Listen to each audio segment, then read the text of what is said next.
Kira kami persilahkan kepada yang terhormat Bapak Marsda TNI Imam Wahyudi untuk mengisi sesi ini. Kami persilahkan, monggo. Terima kasih Ibu Susi Suryono. Assalamualaikum warahmatullahi wabarakatuh. Ibu Bapak sekalian, pagi ini saya ingin berbagi satu tema yang agak nyentrik katanya. Temanya adalah bisnis tanpa tapi. Menjadi pebisnis seringkali dikatakan sebagai orang yang mempunyai penghasilan tak terbatas. Waktu yang fleksibel serta bebas dari tuntutan bos. Itu katanya kalau kita punya bisnis pribadi. Siapa yang nggak suka punya banyak uang sekaligus punya banyak waktu luang. Tapi tentunya kita tidak boleh lupa bahwa ada proses yang harus dijalani, ada keputusan yang harus diambil, dan ada keberanian yang harus disiapkan untuk mengusir keraguan-keraguan. Keraguan-keraguan ini adalah tapi-tapi tadi itu. Jadi ketika tapi tidak bisa dihilangkan pada benak kita, ya percuma kita melakukan bisnis. Anda bisa menjadi siapa saja. Bisa berkembang menjadi apa saja, setinggi dan sebesar impian Anda. Asal Anda mengusir semua tapi, sekali lagi, mengusir semua tapi yang ada di benak kita. Sebab siapapun Anda saat ini bukanlah sosok mati tentang siapa Anda di kemudian hari. Tentunya membangun bisnis sendiri merupakan dambaan setiap orang. Kita, Anda semuanya tentunya pengen punya bisnis sendiri. Oleh karenanya untuk memulainya, next slide please. Kita harus cari mentor yang mau berbagi ilmu. Ya. Yang pertama kita harus cari mentor yang bersedia berbagi ilmu. Setelah kita cari mentor yang bersedia berbagi ilmu, tentunya kita harus bergabung dengan komunitasnya. Contoh yang ada seperti grup kita ini ya, tim 37 Susi Suryono, kita banyak sekali mentor yang ada di sini, yang mau berbagi ilmu. Dan saat ini kita sudah bergabung dengan komunitasnya. Kemudian kita juga harus cari tahu seperti apa kerjanya. Kalau di bisnis Sriwi ini jelas ya, apa yang kita kerjakan jelas. Kemudian kita juga harus mampu menghubungi secara personal, kira-kira siapa yang patut dipakai sebagai mentor kita. Banyak di antara kita yang hadir di sini adalah mereka personifikasi yang mempunyai kemampuan hebat. Kita bisa duplikasi kemampuannya, kita bisa minta petuah dari beliau-beliau ini. Karena kalau kita ingin menjalani bisnis sendiri. Karena bisnis sendiri ini memang perlu pengorbanan besar ya. Karena kita harus betul-betul pandai memilih kira-kira role model yang tepat untuk kita geluti ke depan. Selanjutnya kita juga harus mencoba banyak hal, ya. Mencoba banyak hal untuk tahu potensi kita. Kira-kira di bidang apa, ya? Kira-kira di bidang apa kita bisa membuat sukses. Dan yang penting kita jangan malas untuk menambah wawasan. Yang pasti yang perlu kita garis bawahi bahwa peluang jelas di depan kita, ya. Bahwa di depan kita jelas ada peluang untuk kita bisa sukses. Next please. Ibu, Bapak, dan sahabat sekalian, konon katanya orang dengan mental kaya, gitu, mental kaya lebih cepat melihat peluang ketimbang orang yang bermental miskin. Ini saya dapat dari waktu hari Jumat ini. Jeng Sri mengunggah pagi-pagi tentang Jack Ma. Tentang Jack Ma yang menulis tentang mental miskin itu susah diajak kerjasama. Nah ini makanya kita harus bermental kaya gitu ya. Karena orang yang bermental kaya lebih cepat melihat peluang ketimbang orang yang bokek. Ini katanya Jack Ma ini. Oleh karenanya kita harus menjauhkan diri menjadi orang yang bermental miskin. Berkaitan dengan mental miskin ini, Jack Ma ini saya akan kutip apa yang dikatakan Jack Ma di hari Jumat pagi, yang saya lihat Bu Bandung juga membaca, Pak Hernanto membaca ya, karena di situ like terhadap apa yang jadi komentarnya Jack Ma, itu yang unggah Jeng Sri Rezeki. buat saya terima kasih sekali nih, saya dapat bahan untuk diangkat di sini. Orang yang bermental miskin, kata Jack Ma, adalah orang yang paling susah dilayani. Diberi peluang dengan gratis, mereka berpikir jebakan. Ditawarkan investasi kecil, mereka bilang hasilnya nggak banyak.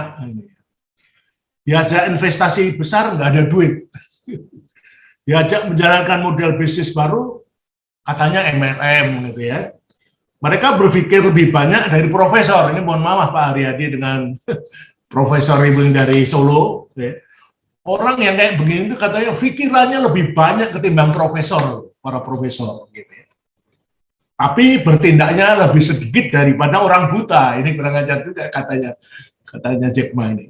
Berpikir lebih berat ketimbang profesor, tapi bertindaknya lebih sedikit daripada orang buta. Ini kan silaga banget. Jadi sepanjang hidupnya mereka hanya akan menunggu dan menunggu. Nah kalau hanya menunggu dan menunggu, kapan kita akan mulai bisnis? Ini kata Jack Ma. Jadi Jack Ma menyarankan di dalam konteks kita berbisnis, yang penting adalah bagaimana aksinya, gitu ya.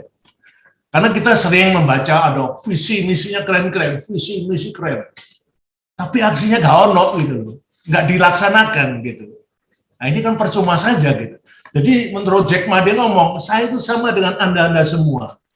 Bedanya saya punya keinginan saya laksanakan. Aksi, jadi aksi ini menjadi penting ketika kita akan melakukan bisnis. Jadi lebih baik gagal dalam melakukan sesuatu daripada tidak melakukan apa-apa dalam hidup. Ini Mas Jack Ma atau Mayun ya. Orang Amerika susah ngomong Mayun, tapi dia lebih suka istilah Jack Ma. Jadi ngasih nama Jack Ma itu bukan Mayun sendiri, orang Amerika gitu ya. Jadi ini Bu penting sekali bahwa dalam upaya kita untuk mulai bisnis ya, terkadang kita merasa tidak ada dukungan. Itu adalah hal yang biasa ya, sebagai pemula, yang penting kita harus percaya dengan tekad dan kata hati. Lihatlah peluang ya, karena di sini kalau kita lihat peluang itu masih banyak ya yang bisa kita lakukan. Yang paling penting kita harus bekerja ekstra kilat tanpa tapi. Jadi yang paling penting kerja dengan ekstra kilat tanpa tapi. Dukungan akan datang bila kita serius dan bersungguh-sungguh. Lanjut, Ibu Bapak sekalian, ketika kita melakukan sesuatu, pasti ada yang pro maupun kontra. Ada yang senang, ada pula yang tidak senang, itu wajar. Oleh karenanya, wajar juga kalau Anda tidak perlu mendengarkan atau tutup telinga kita. Orang yang cenderung melemahkan semangat, itu mendingan kita nggak perlu dengar. Demikian pula komentar negatif yang membuat kita sakit hati. Itu sering ya, ketika kita ingin melakukan sesuatu, udah ada komentar negatif. Wah, apa kamu zaman kayak gini, macam-macam gitu. Macam-macam katanya. Tapi ini nggak perlu didengar ya. Kalimat-kalimat negatif yang membuat kita tidak bisa bergerak itu sekali lagi tidak perlu didengar atau tutup telinganya gitu. Karena kalau tidak, bisnis yang kita akan lakukan belum apa-apa sudah stuck gitu ya. Sudah terjebak dari komentar-komentar orang itu. Dan kalau sudah demikian, tentunya ujung-ujungnya adalah kasihan keluarga kita. Kasihan keluarga. Karena kelihatannya yang tampil kita di depan untuk melakukan sesuatu, tapi di balik itu ada keluarga, mungkin ada mertua, ada famili yang ikut kita. Ini merupakan satu hal yang tentunya harus kita perhatikan dalam kita akan melakukan setiap kegiatan.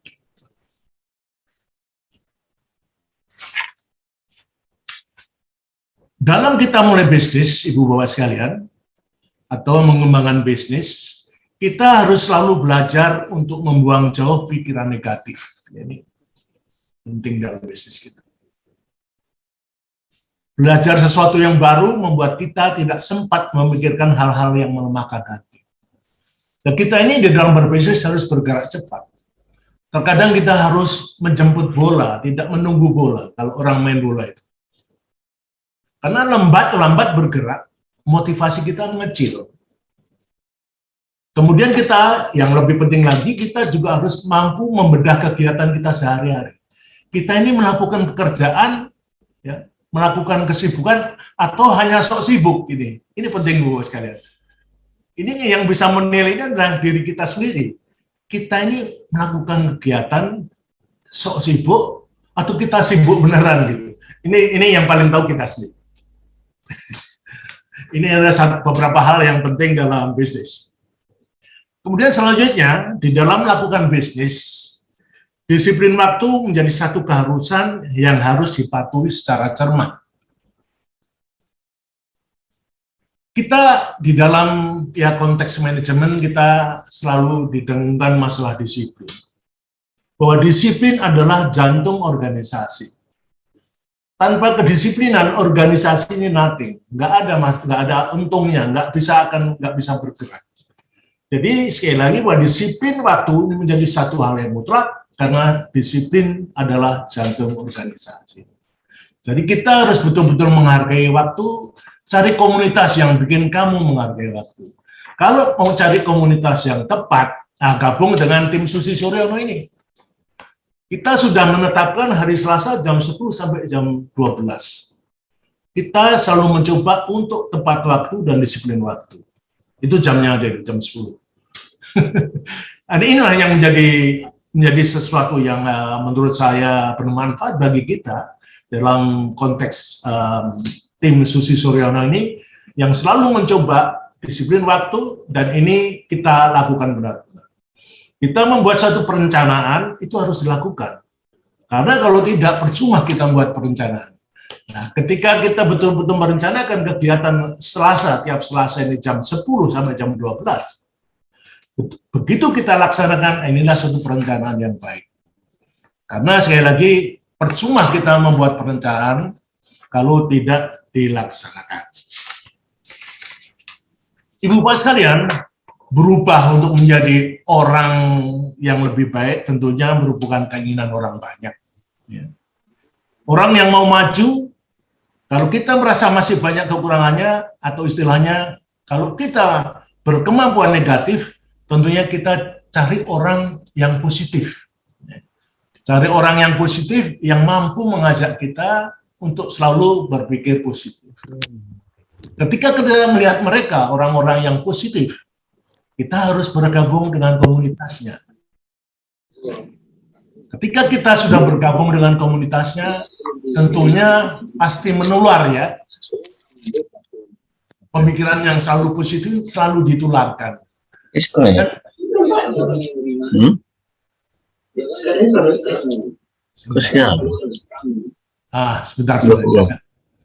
Sebentar ada apa namanya? Infiltrasi. Oke. Jadi Ibu Bapak sekalian, kalau kita merasa negatif, saya ulangi lagi, kita cari orang yang positif. Kemudian kita bergabung dengan komunitasnya.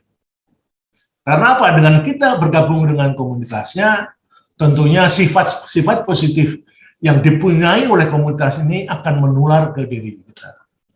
Saya bergabung dengan tim Susi Suryono ini merasa banyak manfaatnya. Pertama ya manfaatnya kita menjadi tertib waktu.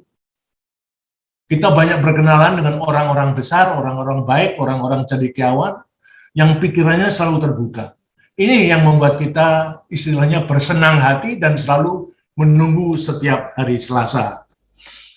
Ibu Bapak sekalian, di dalam bisnis ini kalau kita pengen tahu tentang apa bisnis yang akan kita geluti, ada MLM, ada waralaba. Yang mudah saja ini MLM dan waralaba. Kalau kita pengen tahu MLM yang benar, kita harus cek di Asosiasi Penjualan Langsung Indonesia. Kalau kita pengen bergabung di MLM. Kalau kita ingin bergabung di waralaba, kita harus cek di Asosiasi Franchise Indonesia supaya kita tidak keliru memilih MLM maupun waralaba. Ketika kita sudah menentukan pilihan, jangan tunggu sempurna. Ketika kita sudah mempunyai pilihan, kita jangan tunggu sempurna. Dalam bisnis semakin cepat memulai makin baik. semakin cepat kita memulai masa penuh keberuntungan akan datang. Jadi kita harus mampu menggali bakat Anda, kemudian bangkit jika kita gagal. Karena konon katanya orang besar akrab dengan kegagalan di masa lalu. Kemudian kita juga harus mampu menyiapkan diri kita untuk gagal, tapi juga kita harus mampu menyiapkan diri kita untuk sukses. Konon katanya Sri Rezeki, oh kok Sri Rezeki? Rezeki tidak tertukarnya, mohon maaf, Sri Rezeki aja maunya. Konon katanya rezeki tidak pernah tertukar gitu ya. Setiap orang punya rezeki masing-masing. Dia berbasis di MLM ataupun di franchise itu, ataupun bisnis yang dia desain sendiri itu rezekinya nggak pernah tertukar. Jadi kita ini masing-masing punya rezeki.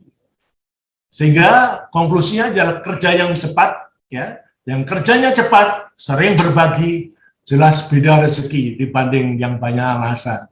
Jadi yang ketiga ini saya sangat mengamini yang ketiga ini. Yang kerjanya cepat, sering berbagi, jelas beda rezeki dibanding yang banyak alasan gitu. Lanjut, nah ini yang keren ini. Ketika kita menentukan pilihan di MLM misalnya, ya, kenapa kita tidak bergabung dengan Riway? Why? Mengapa kita nggak bergabung dengan Riway? Kalau memang pilihannya MLM. Karena apa? Saya mencoba mempelajari bisnis Riway ini sudah sekian lama gitu ya. Kita melihat bahwa tujuan Riway itu jelas. Tujuan Riway itu jelas.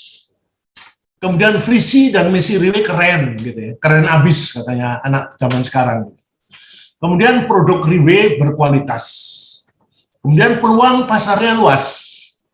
Nah, mari kita petani satu persatu nih. Petani ini bahasa apa ya? Yang tahu Bu Banun sama Bu Susi aja. Mari kita elaborasi satu demi satu gitu ya. Mengenai tujuan sosial tadi. Tujuan sosial ya, ini ada 6 tujuan Riway. Kita yang pertama tujuan sosial itu memperluas lingkaran sosial dan memberikan pengaruh positif pada semua orang yang ada dalam lingkaran. Kemudian yang kedua ada tujuan kesehatan. Tujuan kesehatan, kalau kita memiliki tubuh yang sehat, sehingga bisa meraih kualitas hidup yang lebih baik. Jadi kalau kita sehat, jelas kita mampu meraih tingkat kehidupan yang lebih bagus. Kemudian tujuan finansial, jadi kita menyediakan sebuah perusahaan untuk meraih kebebasan finansial. Ini adalah Riway Pusat yang mendesain 6 tujuan ini, yang semuanya saya lihat ini keren abis gitu ya. Kemudian tujuan keluarga, membantu lebih banyak keluarga untuk menemukan konsep kebahagiaan. Yang kelima, tujuan mental, memberikan pemikiran yang tepat untuk meningkatkan pemikiran kita ke tingkat yang lebih tinggi. Yang keenam, tujuan spiritual, menerapkan semangat integritas, kebenaran, dan positivitas. Nah, kalau ketika kita melihat 6 tujuan Riway yang demikian bagusnya, nah kenapa? Mengapa kita tidak bergabung dengan Riway? Ini agak aneh nih kalau nggak bergabung dengan Riway, kalau kita melihat 6 tujuan yang demikian hebat. Kemudian yang berikutnya adalah visi. Memang kalau dilihat dari brosurnya, Pak Lim Hun Hong ini menulis misi dulu baru visi. Tapi menurut saya kok biasanya orang visi dulu, visi yang lebih kecil, kemudian misinya yang lebih luas, kemudian langkah aksinya yang lebih detail. Gitu. Jadi saya rubah sendiri, mohon izin Pak Riway Pusat, ini saya menyampaikan visi dulu. Jadi yang visi dari Riway ini menjadi salah satu dalam 10 peringkat top perusahaan direct selling di dunia. Dan kelihatannya udah bergulir dan menjadi kenyataan ini ya. Kemudian berikutnya adalah mengembangkan pasar Riway ke seluruh penjuru dunia. Dan kelihatannya ini juga sudah bergulir ke arah sana. Ya. Banyak sekali negara-negara, utamanya yang di belahan kita ini yang sudah bergabung. Ada 13 negara bangsa yang kelihatannya sudah bergabung dengan kita. Sedangkan misinya kalau kita lihat misi Riwe ini, yang pertama menciptakan produk yang komprehensif, efektif dan berkualitas tinggi untuk membantu orang-orang memperoleh kembali kesehatan mereka. Kemudian menyediakan sistem komputer dan operasional yang sederhana dan efisien bagi para distributor. Jadi misinya ini demikian bagus ya, demikian bagus dan memudahkan kita para distributor itu untuk menjalankan bisnis. Kemudian menyediakan sistem bonus yang tinggi, memiliki peningkatan potensi pasar dengan ekspansi pasar ke pasar internasional dengan terus mengejar keunggulan. Kalau kita garis bawahi tentang keunggulan ini, keunggulan produk kita kan bukan main ya. Mulai tahun 2008 sampai sekarang, harga tidak pernah berubah. Tapi yang berubah konten dari herbal kita ini, yang selalu dicoba dan dicoba ditingkatkan kualitasnya. Dari mulai awal 8 isian dari kapsul itu sekarang sudah menjadi 12. Ya. Ini merupakan satu kerja keras dari tentunya dari divisi riset dan teknologinya untuk selalu mengembangkan produk Riwe ini menjadi produk yang berkelas, yang unggul. Kemudian menggabungkan budaya integritas, kebenaran, dan positivitas. Kemudian menjaga kepentingan setiap distributor di berbagai tingkatan. Lanjut. Nah, kalau dibilang produk Riwe berkualitas, sementara ini yang saya angkat Purter Placenta. Yang satunya lagi, ya, sudah tahu kalau yang satunya konsensus itu juga berkualitas. Jadi wajah Bu Banun, wajah Bu Sri, Bu Susi ini kelihatannya bersinar gitu ya. Itu karena produk yang satu itu konsensus. Ya. Tapi untuk Purter Placenta ini kelihatannya kita harus mengakui, dari berbagai testimoni yang ada, kita melihat bahwa produk ini memang produk yang berkelas, ya. Produk yang katanya herbal kelas limusin. Ini penting untuk kita pahami bersama bahwa produk ini dalam kenyataannya, ini sangat bermanfaat bagi kita semua. Saya sudah cukup lama konsumsi ini. Cucu saya konsumsi ini setahun ya, setahun lebih. Ketika pandemi muncul, saya selalu konsumsi ke cucu saya dan anak saya satu pagi, satu sore. Satu pagi, satu sore, dan alhamdulillah ini kelihatannya membantu imunitas dan kesehatan mereka. Salah satu contoh yang saya sangat gembira sekali, ya, cucu saya itu kalau menstruasi, mohon maaf ya, biasanya sakit, gitu, sakit sekali, mengeluh, sakit. Tapi setelah konsumsi Purter Placenta ini, sama sekali tidak ada sakit. Senyum yang ada di wajahnya ketika dia melakukan kena jadwal bulanan itu, menstruasi, hanya tersenyum saja. Sakit saya, nggak ada. Ya, alhamdulillah, ini sesuatu yang menyenangkan. Jadi kalau ada cucu-cucu yang menstruasinya sakit, jangan lupa kasih Purter Placenta satu pagi, satu sore. Jadi berkaitan dengan kualitas produk, ini tentunya saya tidak terlalu ngecap ya, karena testimoni tentang ketangguhan dan hebatnya Purter Placenta itu sudah banyak sekali disampaikan. Dan nanti tentunya juga dari saudara kita, profesor yang dari Solo, Universitas di Solo ya Bu, 11 Maret ada apa ya? Nah ini nanti akan menyampaikan tentang manfaat Purter Placenta. Kalau saya pribadi sangat bermanfaat, cuman satu yang saya tunggu-tunggu, bagaimana Purter Placenta itu bisa menumbuhkan rambut saya. Belum bisa nih menumbuhkan rambut Bu Sri.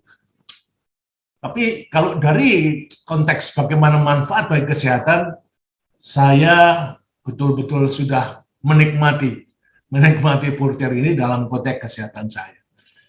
Kemudian lanjut tentang pangsa pasar. Nah ini saya kemarin minta ke Jeng Sri, coba saya minta tuh gambaran peluang pasar itu kayak apa.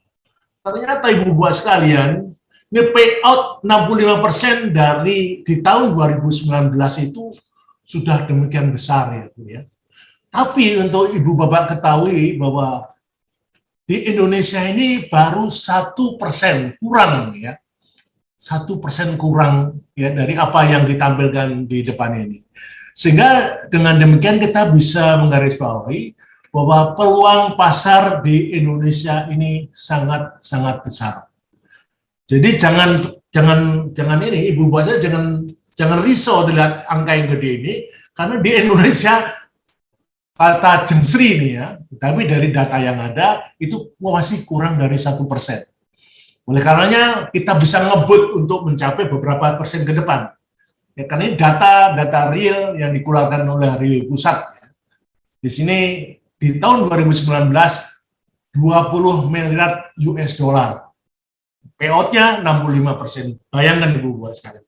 Payout-nya 65%, tapi di kita sendiri sekali lagi belum sampai 1%. Jadi kalau kita bicara masalah peluang pasar masih terbuka lebar di depan kita.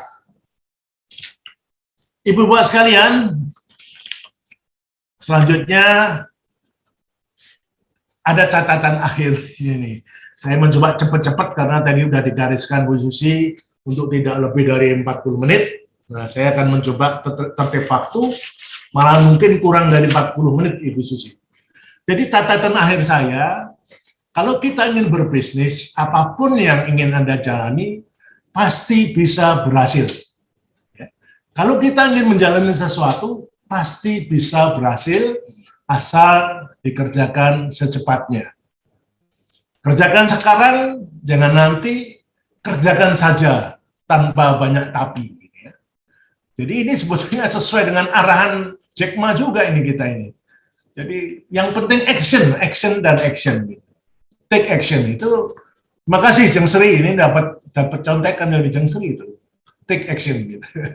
Kemudian yang kedua, sukses itu bukan milik orang hebat. Sukses itu bukan milik orang hebat. Sukses itu milik Anda yang berpikir bahwa Anda bisa. Sukses itu milik kita yang berpikir bahwa kita bisa. Dan Anda, kita pasti bisa.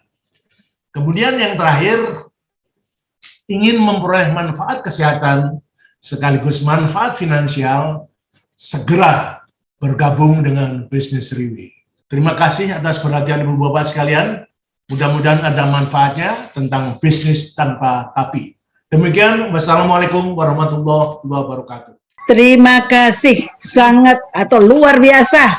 Tepuk tangan dan 2 jempol kita berikan untuk Pak Imam yang setiap presentasi ilmu yang bermanfaat ini bagi kita semua. Semoga Allah senantiasa memberikan kemuliaan kepada Bapak dan keluarga. Kami selalu menunggu Pak Imam. Terima kasih Pak Imam.